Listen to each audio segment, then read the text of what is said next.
Hello and welcome to the County Chat season preview for Division 1. We've got through all of the teams in Division 2 and now we'll be going through each of the 10 teams in Division 1 and seeing how they're looking for the 2025 season. Now, it might be pretty obvious from the timing of when these come out, but the 8 season 2 previews were all done before the season started, and the Division 1 ones I didn't get quite done until then. So there's obviously a little bit of I'm aware of lineups and teams that played in the first division.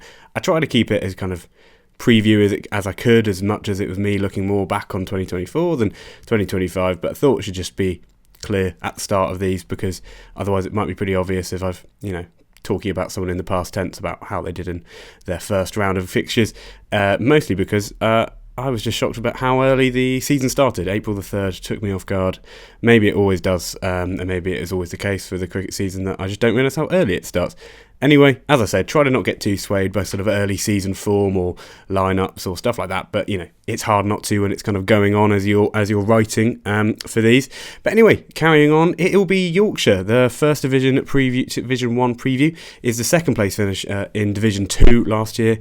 It's the White Rose of Yorkshire. They were pretty much dead swapping for their arch rivals in Lancashire for a spot in Division 1. So it will be interesting to see how they do.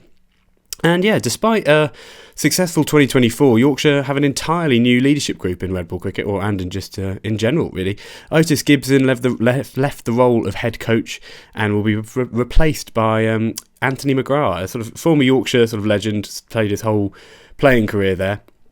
But he's spent the last 9 years at Essex, and in that being a very integral part of that very important and very successful sort of setup there in Essex, I guess you'd say, winning multiple county championships in that last 9 years and sort of forming what is now one of the kind of consistent top teams, and will be one of the teams looking for a spot to win the championship this year. But so it's being interesting to see how he does in his new role at Yorkshire and returning to his home county. I'm sure it'll be a bit of a dream role for him, maybe more than Essex was. Anyway, and also in the captaincy, Shah Massoud. He was the red ball captain for Yorkshire last year. Maybe unsurprisingly, it wasn't always going to be a captain for a long period of time, but he's left for Leicestershire, or maybe it's sort of mutual content, but they've parted ways, and so therefore there was a sort of a vacancy. And I'm sure it was news that made every cricket fan smile, and most people would have seen it by now. But they've made Johnny Bairstow their red ball captain for 2025. And again, another wholesome part of this is his departed father held that same role for Yorkshire as the captain of the club from 1984 to 1988. So it's kind of one of those feel good stories, I guess you'd say, in cricket, and one of those things you can't help but bring a smile to your face. So Yorkshire going into the 2025 season, it will be difficult to see how they do, because I feel like Yorkshire, maybe not as much as say Surrey, which have become quite famous for the sort of consistency of players who come out of Surrey, but Yorkshire have got a very good youth setup, and I feel like there's always potential for sort of good players to crop out of that youth setup. So I'll be interested to see if they bring anyone through the season who's kind of an unknown commodity, shall we say. But going into what we do for all of these previews is choosing a weakness between the batting and the bowling, the sort of two main phases of the game. And I would say it's always difficult with promoted and relegated teams. I've covered this a few times now, because it's difficult. Because Yorkshire, looking back in a Division 2 season, Yorkshire were very much on top in a lot of games, winning a lot of games quite easily. So the stats can always look quite good, both bowling and batting. Whereas going into Division 1, they've got a really, really tough gig ahead of them, a tough road ahead of them. So it'll be interesting to see how they go. But so it's, again, a slightly difficult one to choose, the weaker aspect of the game. But for me, I'd say it's their batters, or their batting unit, if you want to say that. It's quite a difficult one to weigh up, because obviously they've got players like Joe Root and Harry Brook, but they're not going to play many games. But both very central England contracted players, and have a lot of Harry Brook's looking most likely to be the England one-day captain, and maybe by the time this is all released and done, he will be the England white ball captain. So it'll be interesting to see. And again, as I say, the departure of Shah Massoud is another sort of established batter who they've kind of lost out on for the county. So it'll be an interesting to see how that sort of lineup progresses. But anyway, getting into the batting lineup, the opening at the top of the lineup will be what they did the whole of Division 2, and I'm sure it will continue. Even if there's not great success, it's a kind of master and apprentice vibe at the top of the lineup. Two Yorkshire, local lads, if you will, and yeah, the Mr. Miyagi in this case is Adam Lyth. Adam Lyth is sort of an older, played for England and proven county championship scorer, and he'll look to bounce off an incredibly successful 2024. He scored 1,215 runs at an average of 57 last year. I mean, yeah, there's not much to say about Adam Lyth. He's a beautiful player to watch when he's in full flow. He can be very diminutive and really keep the scoreboard flowing, but at his best, I mean, he can score boundaries and look to get off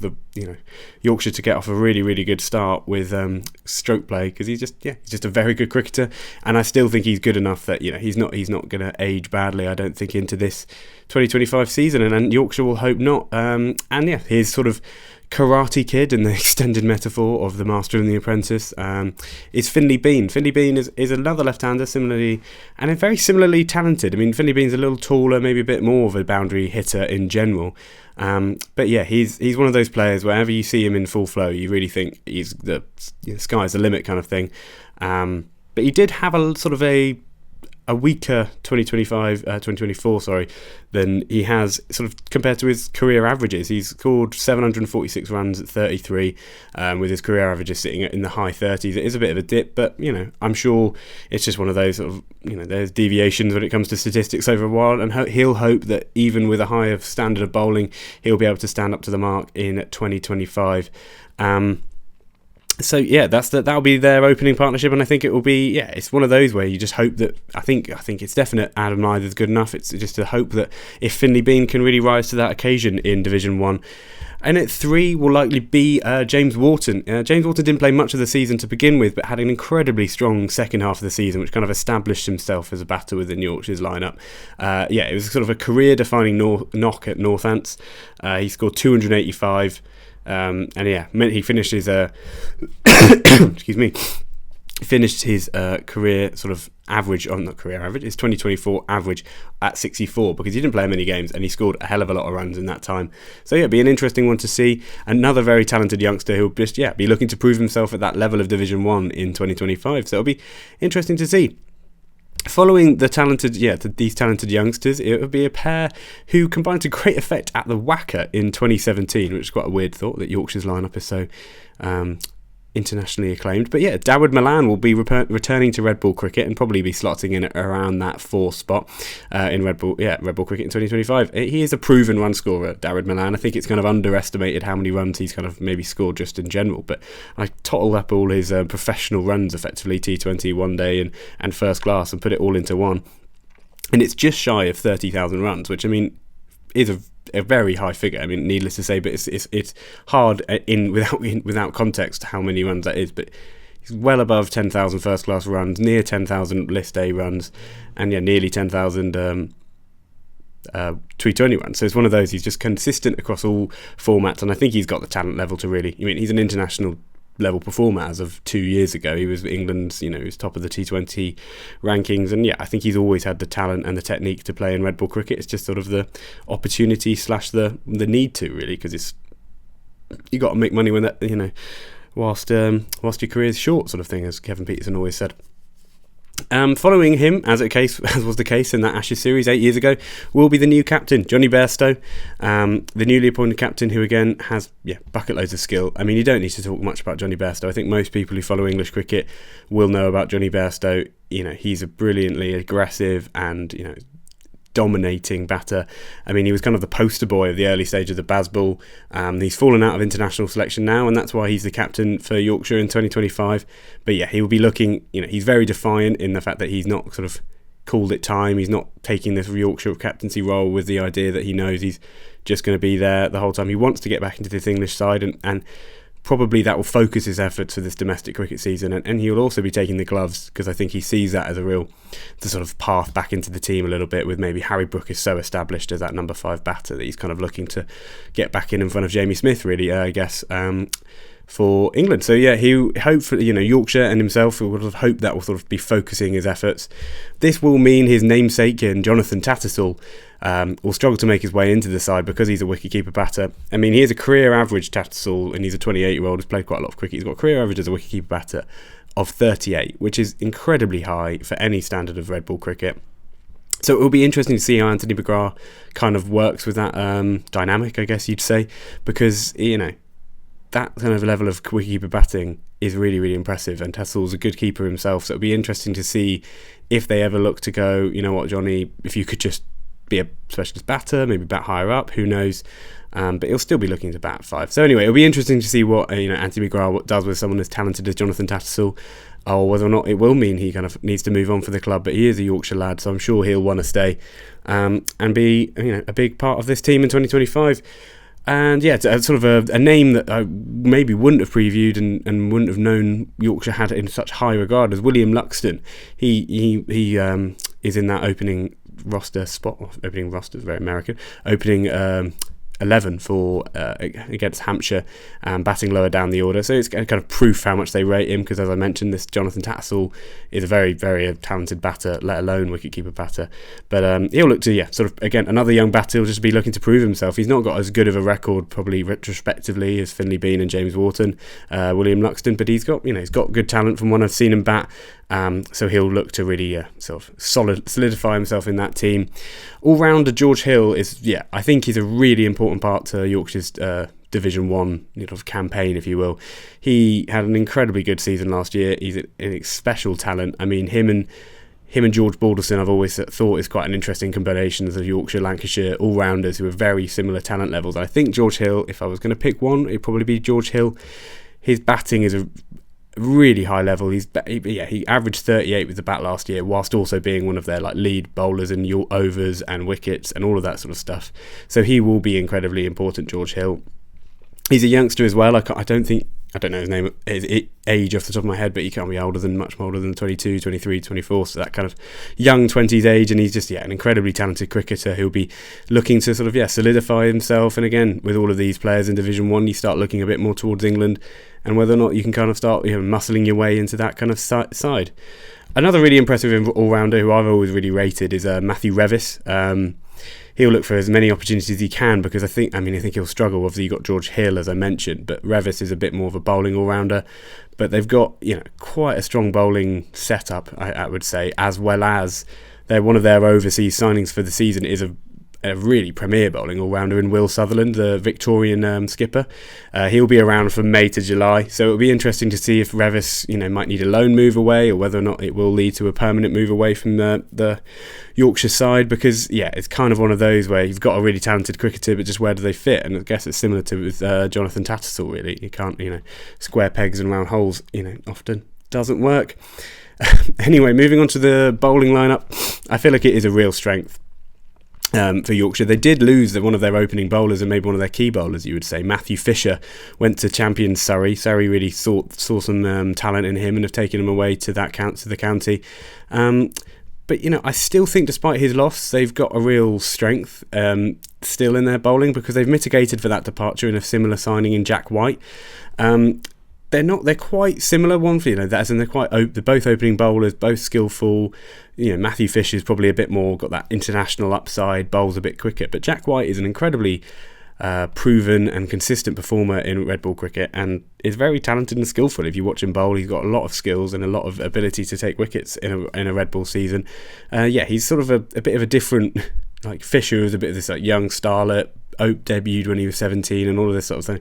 Jack White came into the cricket sort of through the minor counties set up, but he's got a better bowling average over his career and a better economy than Fisher over his career. Now, admittedly, Jack White has played a lot of Division 2 cricket and Matthew Fisher's played Division 1 cricket.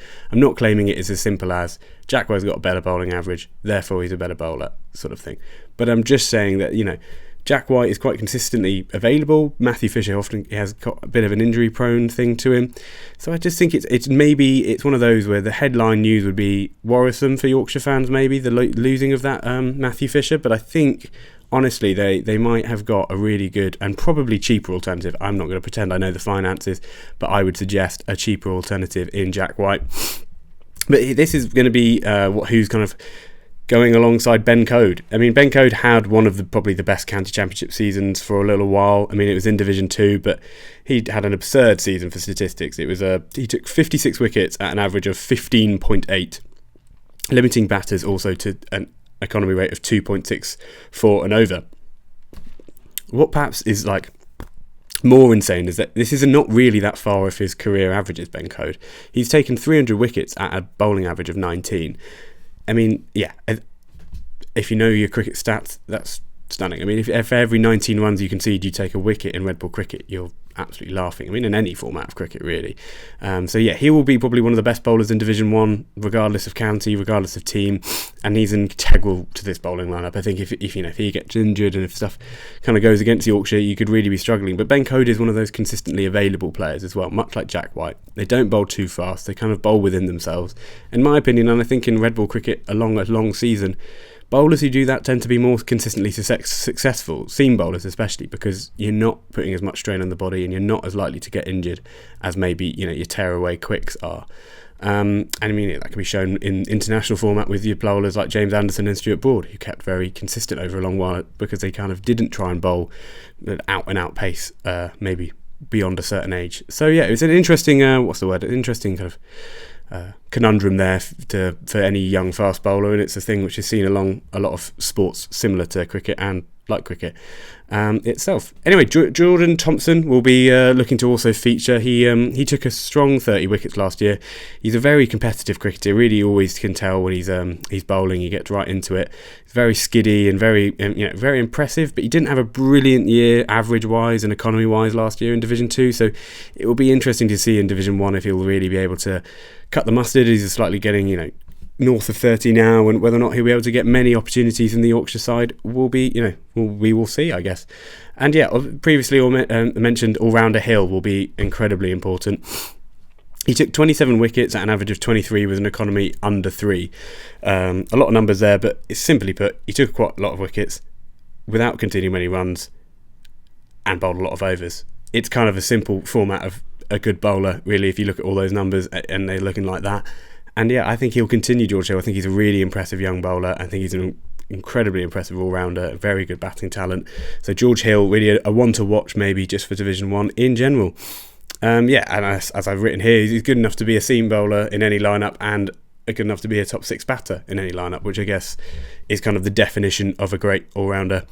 Sort of a cover pick they have in Matt Milnes is, he's very established seam wicket. For a seam bowling unit to have him as a backup, really, he's got 150 wickets at a career average of around 30, just under it even. So yeah, it was, he's one of those players. It's really good to have. He's good backup to have for Jordan Thompson, good backup to have for Ben Code or Jack White. So yeah, it'll be interesting to see how much Jordan Thompson and how much Matt Milnes will actually feature, but they've got the good depth, which is always important for fast bowling units, as I'll go on to say a lot in this Division 1 previews amongst a lot of teams. And another surprise inclusion, it was Benjamin Cliff. I think he's another person I may not have even mentioned in this preview had he not been picked against Hampshire in that opener. He's a bit of an unproven seamer. I can't say I've seen much of him bowling. He looks like he's a bit of a talent with the bat. He batted for a while in that opening fixture. So it'll be interesting to see if he can sort of establish himself and maybe be the third seamer instead of Jordan Thompson or instead of a Matt Milnes, which it looks like they kind of rate him to be that good. And yet, in the overseas department, Yorkshire have gone bowling heavy. Will Sutherland, as I mentioned, is a bowling all-rounder. And yeah, he doesn't have many games with the club, but he'll look to go big. I'm a huge fan of Sutherland. I'm enough of a Badger that I do keep up with the Sheffield Shield, and he's a consistent performer for them. The Victorian side down there, he's a captain as well, so I'm sure his leadership and tactical know-how will probably help Bairstow, who actually is not that experienced of a captain. But yeah, I'm a huge fan of his, and I think he'll produce very well in the county championship. He's got the ability to swing it late, bowl pretty quickly, and really handy lower order batter. Sort of 7 or 8, probably not as established battering all-rounder as George Hill. So they've also got Kiwi quick Ben Sears. He might be sort of one of those names you might know from one game he played for New Zealand against Australia, and he bowled absolutely rapid, took a few wickets, got Steve Smith out, got a few of the sort of established Aussies out.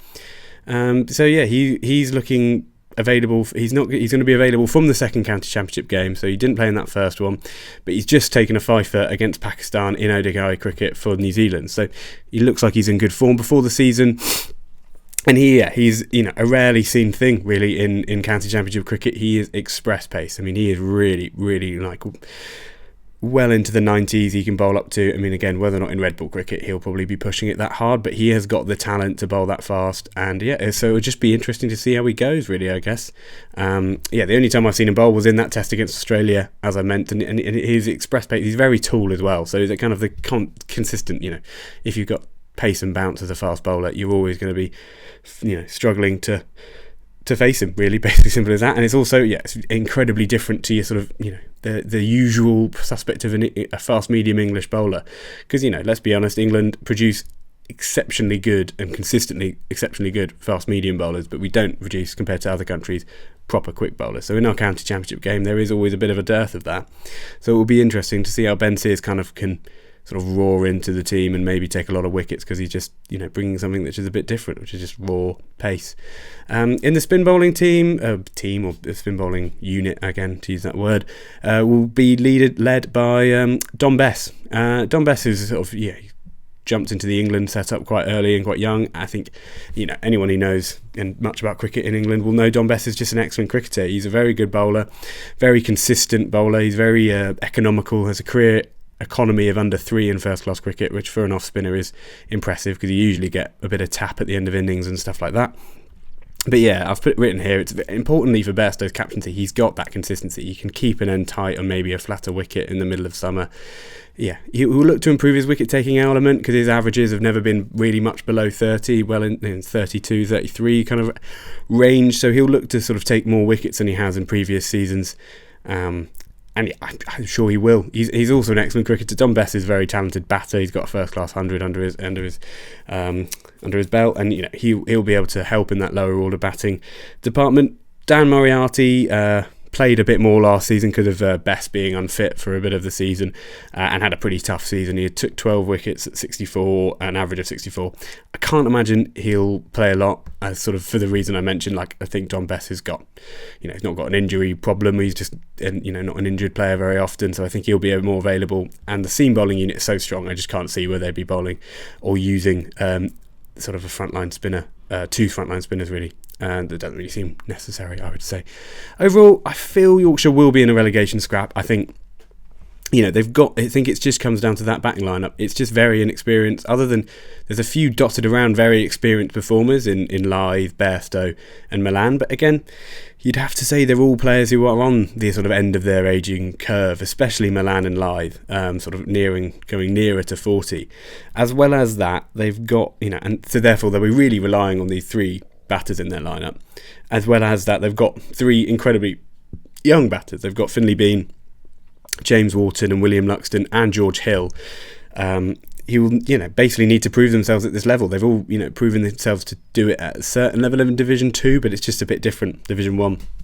The bowling lineups you'll see, it is just it's a whole nother ball game. It's literally a step up. So it will be interesting to see how their batting lineup fares, and again, I think their batting lineup will kind of decide it for them. I think the bowling lineup is more than good enough, and I think if you've seen a bit of that Yorkshire Hampshire first game of the season, it kind of proven that to be the case. They kind of took wickets on an early season pitch. It didn't look particularly spicy particularly, but they're Hampshire, who have a very good bowling lineup, made that batting lineup look incredibly average. And it will be interesting to see if that's the sort of trend that keeps going for the whole season, because I think they've got a bowling lineup that can keep them in games. It's just whether or not their batters can set up a game for Yorkshire to win any. So yeah, I think it'd be interesting. Obviously, their all-rounders will be important. George Hill, Will Sutherland, whilst he's around, can be really important. Of course, as I've written here, Yorkshire can field one of the best batting lineups in the country, really, or definitely the best middle order in the country. If you add Joe Root and Harry Brook into any county championship team, it quickly looks like one of the best batting lineups. Just the reality is they're just not going to be available. I mean, it's not the Premier League. You don't have all your best players. International cricket does get in the way, and so I think Yorkshire might struggle. It will just be interesting to see, how that batting stacks up. I do believe in all those young players. I think especially James Wharton and Finlay Bean, I think they're plenty good enough, but it's just a case of concentration. I think I saw Finlay Bean got out quite cheaply in that division, that round 1 game. But it's like chipping a wicket away to mid-on or something, and it's just kind of like you need you don't only need talent, you need a real concentration to score runs whilst that pressure's so tight. You know, you have the likes of Carl Abbott, who I'll talk about for Hampshire's preview, and be bigging him up because, you know, the likes of those kind of bowlers won't give you many freebies, maybe unlike Division 2 bowlers. So you just need to have that concentration that they might not have to have proven whilst in Division 2. And so, yeah, it'll just be interesting to see. But yeah, those young talents will just need to deliver if they're going to have a positive season. If not, I think it could be an issue.